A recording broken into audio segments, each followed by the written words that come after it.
Tonight on Sports Paws, men's hockey had a couple of signings to the NHL. Stay tuned to see where Colin Graff and Sam Lipkin ended up. Plus, the current number 2 ranked Quinnipiac Acrobatics and Tumbling team took on the number 3 ranked Gannon Golden Knights. Can they make senior night a success? And softball had their season home opener this past weekend against Iona. We'll see how they fared as well. All this and more coming up on Sports Paws starting right now.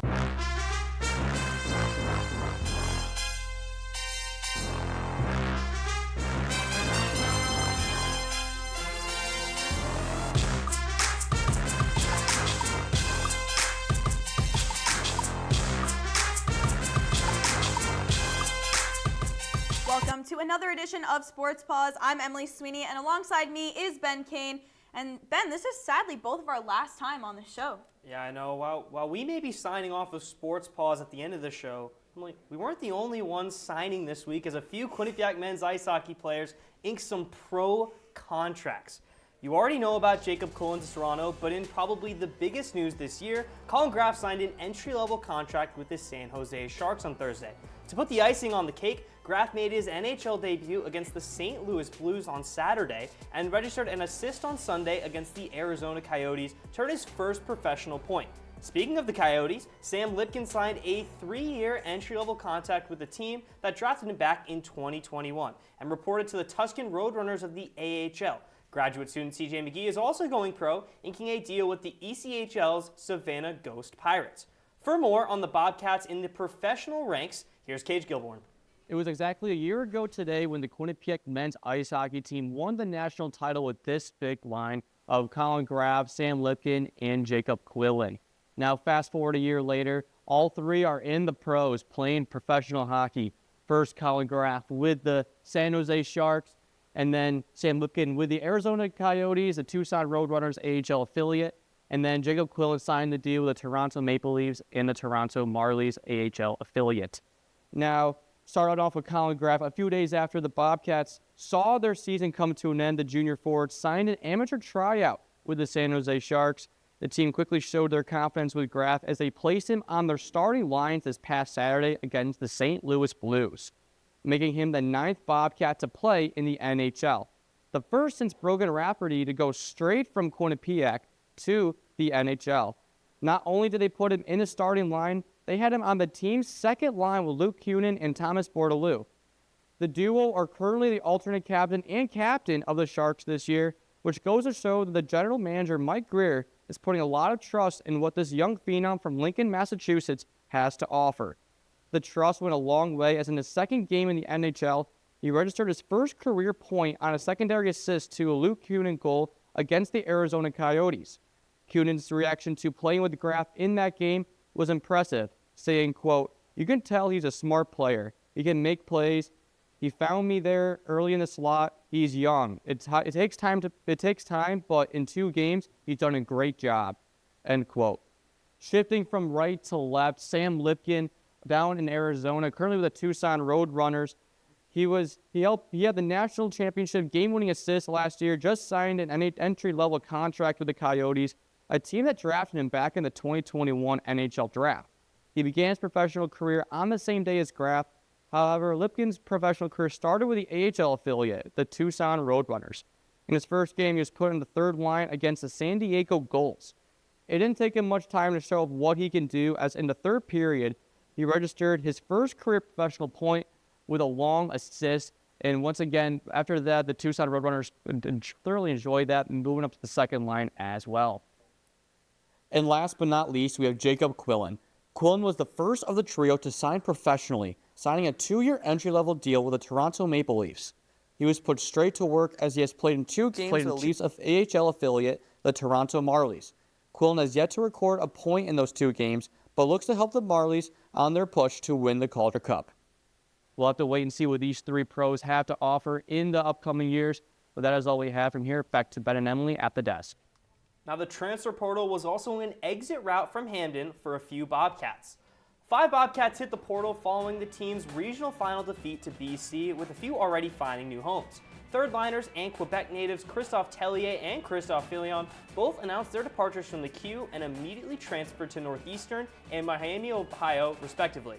Timothy Heinke has also transferred out to Holy Cross, while Jake Martin and Nicky Wallace remain in the portal. It isn't all bad news for the Bobcats, however, as Aaron Bollinger arrives from UMass Amherst, and Jack Ricketts also comes over, swapping schools with Heinke.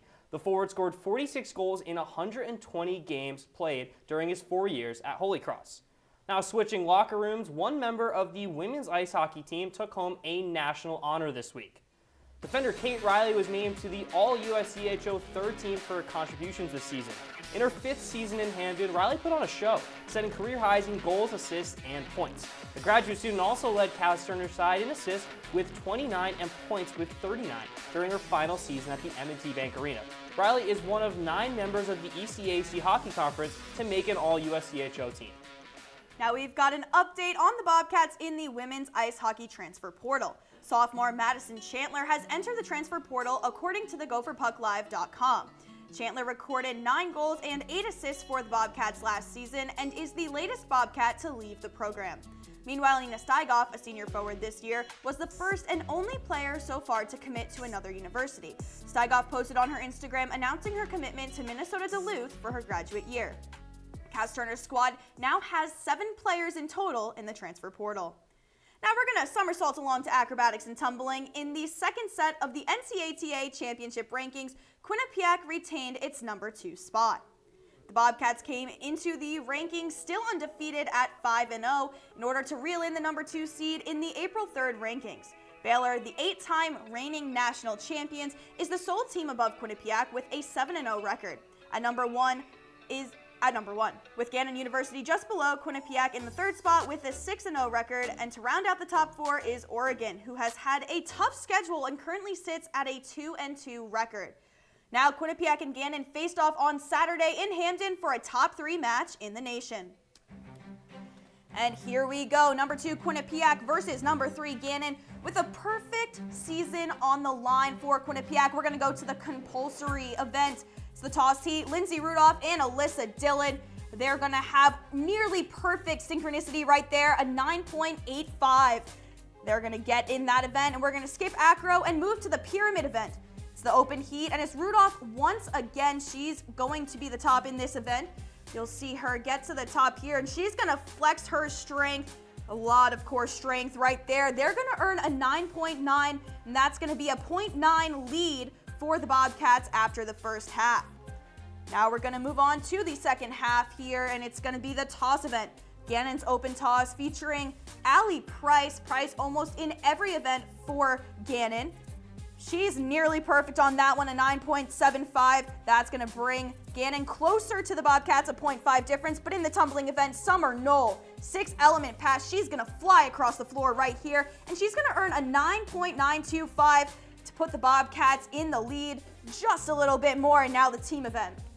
Amid all the chaos of the team event, one last time in Hamden, it's top Mia Rose King. You'll see her on the left side here. She gets into her handstand, and then she's going to get into the straddle, and she's going to lift one arm up right here. A lot of power in King, and this will be her last team event with the squad at home. They're going to earn a 94.91, and the Bobcats are going to win this one and create a undefeated season for the first time in history. Now, when you look at it, this senior day victory for the Bobcats, having a 6-0 record, program's first ever perfect season, Q30's Brianna Trachtenberg has more. With today's win against Gannon, the Quinnipiac acrobatics and tumbling team earned their first undefeated season in program history. I don't think I have any words for it. I'm not surprised. This team has got like liquid steel running through their veins. They just show up every single time at the most important times. They're great. That's a very big senior class. The Bobcats had 13 seniors recognized during Saturday's meet, as this group has helped lead a one-of-a-kind team to help make Quinnipiac history. Felt good knowing that we had trust in each other. I mean, this team works hard, and I've never been a part of a team that was so dedicated and so willing to put it all out there, and that's what this team does, and I'm really lucky to have them as sisters. While their skills have been shown on the mat this season, it is the relationship and trust that they have built behind the scenes that has helped them achieve this milestone. You know, we always tell ourselves, lock in, stay focused, but, have fun with it. This is a sport that we all chose for a reason, to enjoy it, to have fun. Every day we come into practice, we just kind of, tell each other, take it easy, don't rush it, have patience with yourself, trust your teammates. It's really sometimes your own control. It's your own job as long as you do what you got to do. You trust your partner in whatever you do. In tumbling, I trust myself. So that's a big thing in our sport is trust and confidence. After finishing with a 6-0 season record, the Bobcats went to the championship tournament as the number 2 seed starting on April 5th. For Q30 Sports, I'm Brianna Trachtenberg. Now, Ben, first program season, perfect season. I think that's the perfect way to segue into our first commercial break of the night. I completely agree, but don't go anywhere. The softball team played its first home series of the season against the Iona Gales. Could the Bobcats defend their home diamond this past weekend? And baseball also hosted Iona for a 3-game weekend series while also honoring the program's largest legend with the jersey retirement ceremony. Sports Paws will be right back. When we adopt a shelter pet, we discover they're a unique mix of all kinds of things. Come on, Jules, spot me on this last one. There it is.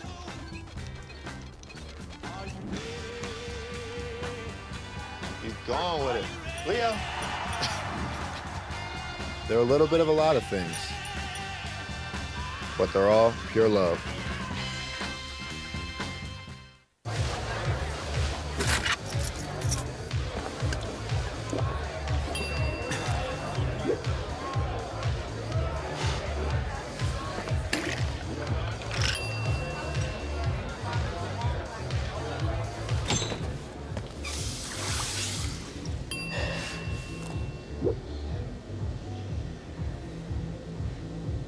If you need to do something to feel okay to drive, you're not okay to drive. Don't drive buzzed. Multiple studies have shown that marijuana can slow both driver reaction and response time, which can be really dangerous. He's here. He's here. Wait. What? I can't drive. What? My. Oh.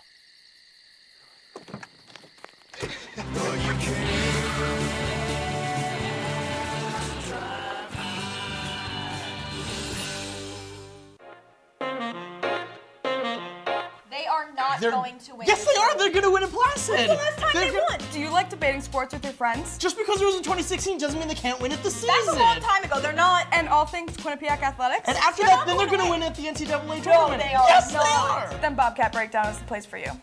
Tune in every Tuesday at 9:30 p.m. Online at q30tv.com/watch. We're the home for all things sports debate. Now, there's no reason to fear because Sports Paws is here after a short commercial break. The softball team returned to Hamden for the first time this season and hope to kick their series off against Iona with a win. Now, we're going to jump right into the first inning. It's going to be Sydney Horan on the mound for the Bobcats versus Kayla Wood at the plate. Or Haywood, hits the battle and hits it to double to the left center gap.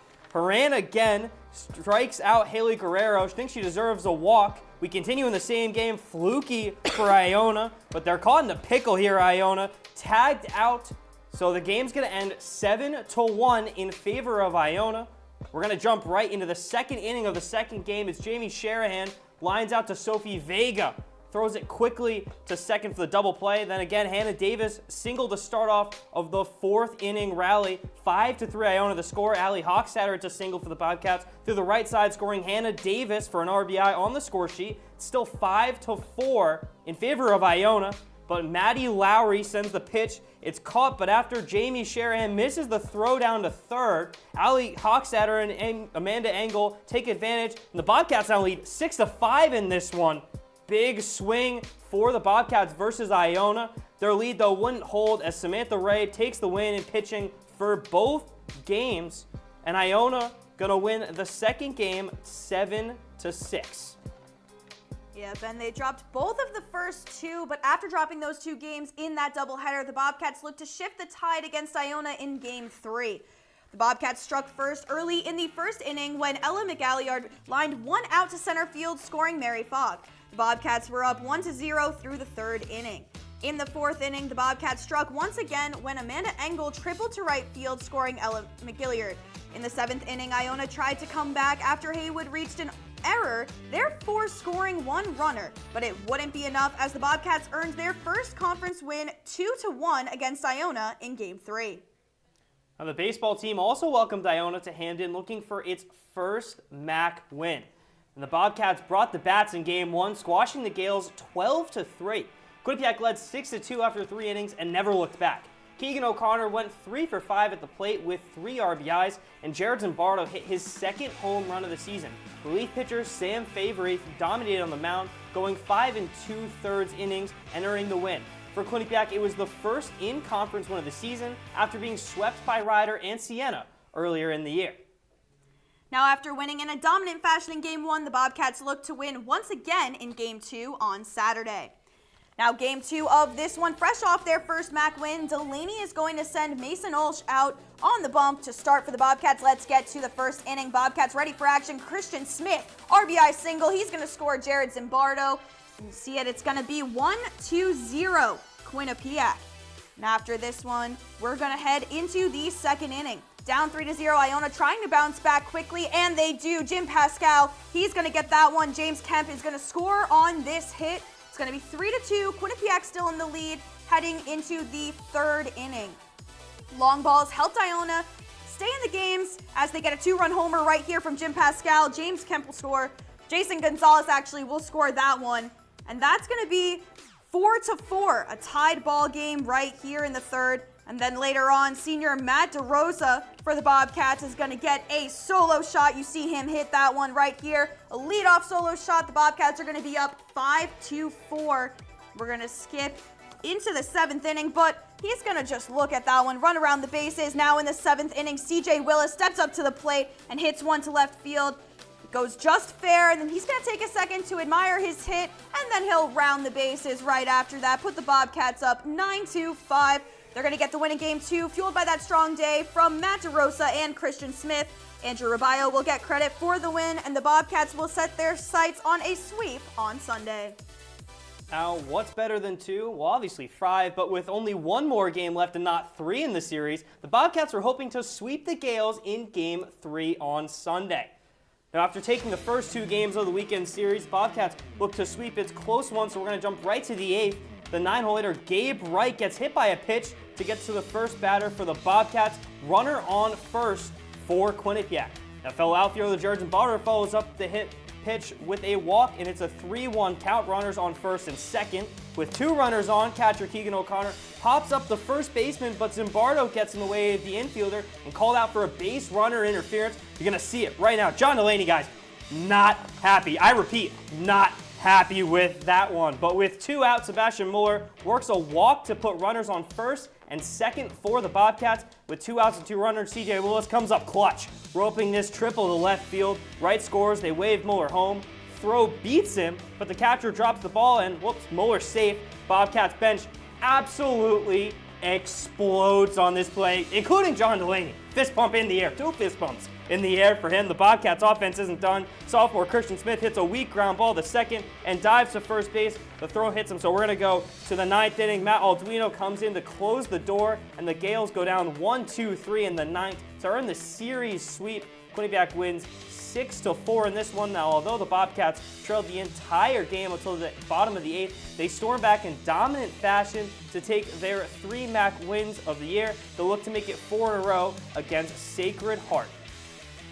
Now, not only was it a perfect weekend on the diamond, but the team also celebrated a significant member of their program. Q30's Beckett Calkins has more. Baseball is about numbers, and number 15 becomes the first numeral on the wall in right field here at the new Quinnipiac baseball field. 15 for legendary manager and Quinnipiac baseball man, Dan "Skip" Gooley. It's great to have a day like today where we can recognize him. And he deserved this. This was about Skip. This win was for Skip. Gooley has been at Quinnipiac for a number of years, but how many exactly? Let's let him tell you with his own words. I started here in 1966, which is 129 years ago. After all those years, he continues to be involved in Quinnipiac baseball for one simple reason. He loves the sport. It's fun. I love it because it's fun. It's a challenge. I mean, you know, you either safe or you're out. Either you pitch a ball or you pitch a strike. You know, it's fun. What else would you want to do in life if you don't play baseball? Gooley's presence has been welcomed by many, and he has left a mark on John Delaney among many other former players. He's a rare breed of a guy.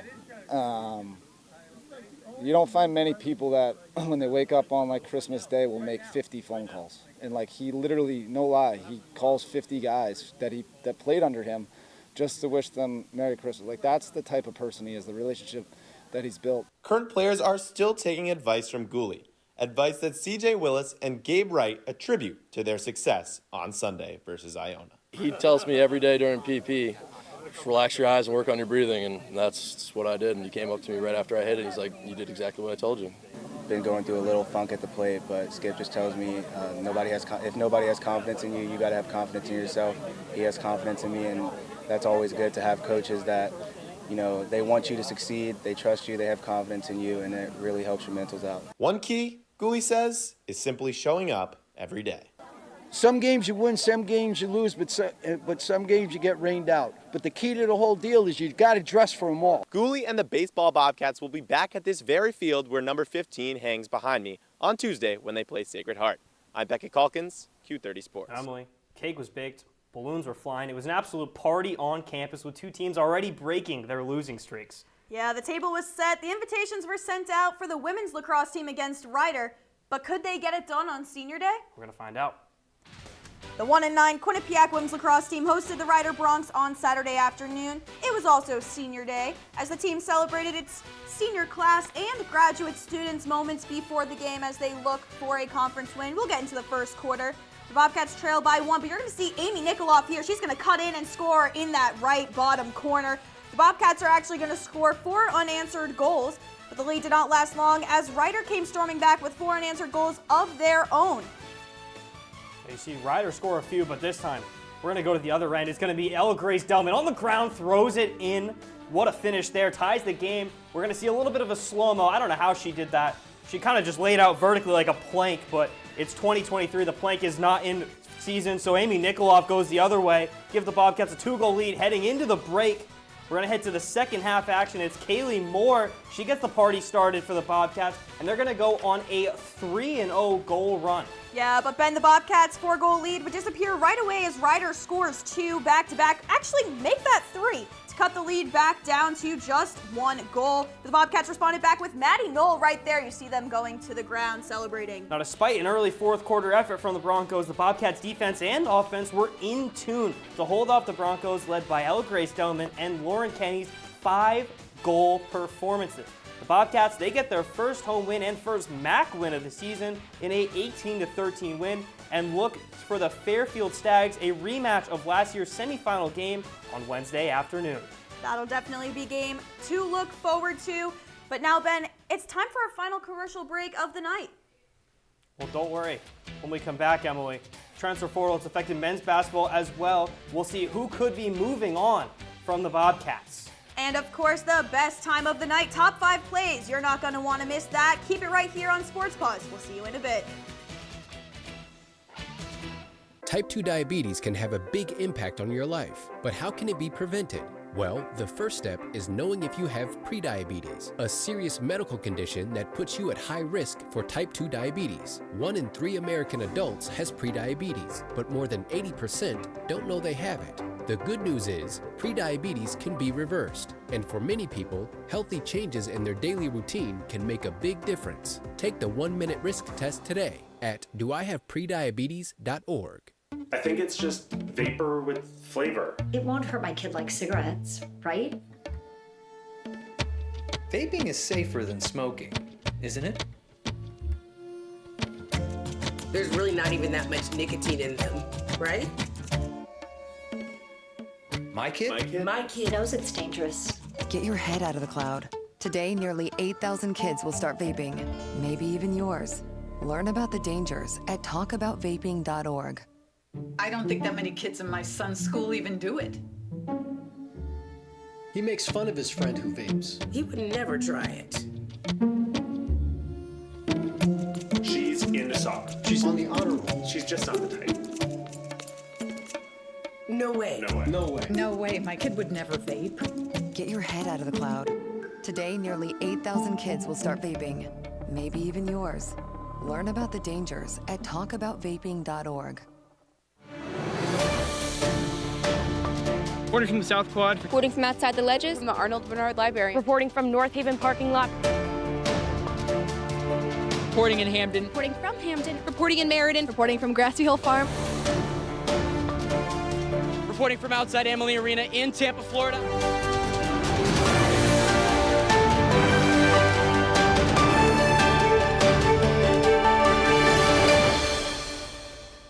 Welcome back to Sports Paws, and thank you for staying with us. Now the men's lacrosse team looked to come out on top in a MAC conference game against Siena on Saturday.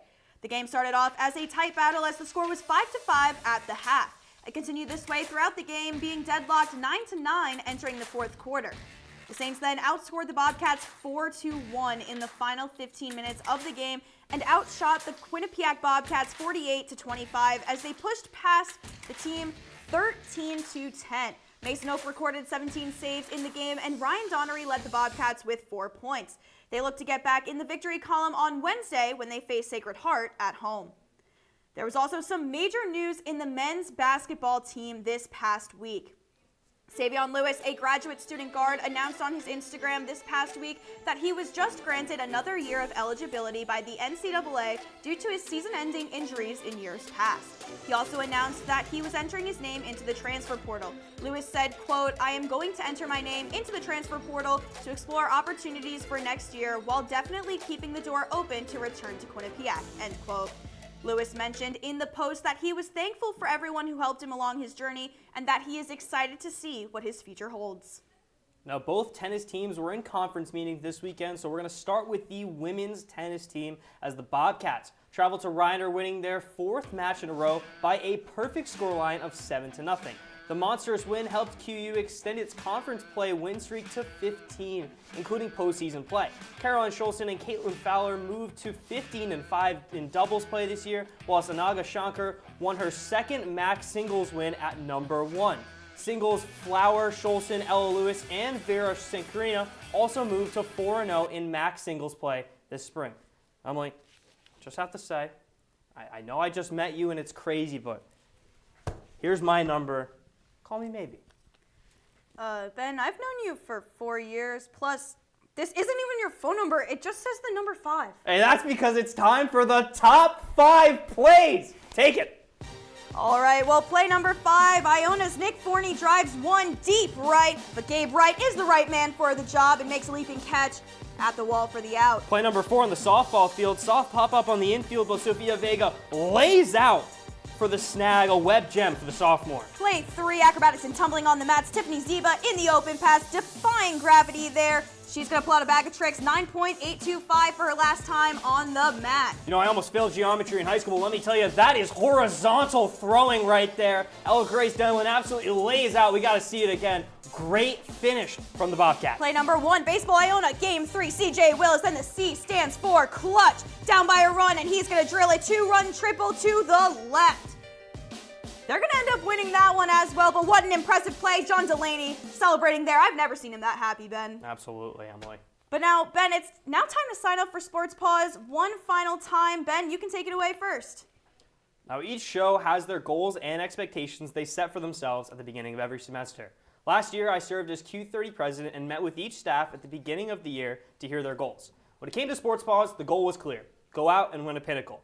Over the past 4 years, I've seen this show grow to where it is today. From having to wear masks and barely being able to read a highlight, to theming and rebranding whole shows to keep up with what's happening and relevant on campus, Sports Paws has and will be the home for all Quinnipiac sports news. And over the past 4 years, I'm proud to be able to say I've been a part of it. To everyone working behind the scenes, thank you for your contributions in making Sports Paws one of the premier college sports shows in the country. A saying I've always hated is time flies when you're having fun.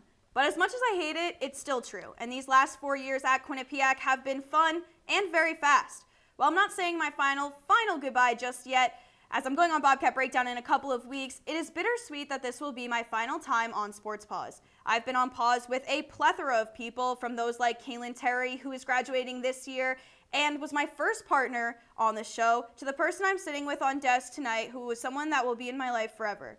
I have been a nervous first-time Sports Paws talent, a growing and learning talent, and a mentor to the young talent that has come in over my time here, and I wouldn't trade being a part of this station and QBSN for the world, purely because of the friends I have made along the way. I won't say goodbye just yet, but I'll just say thank you. And with that, We do have to say our final goodbye on Sports Paws tonight as we're out of time. Make sure to stay up to date with all Q30 Sports content by following Q30 Sports on X and Instagram. Also check out our website at q30tv.com and the app. For all the producers and everyone working so diligently behind the scenes, thank you. We've been Ben Kane and Emily Sweeney. Good night, Bobcats.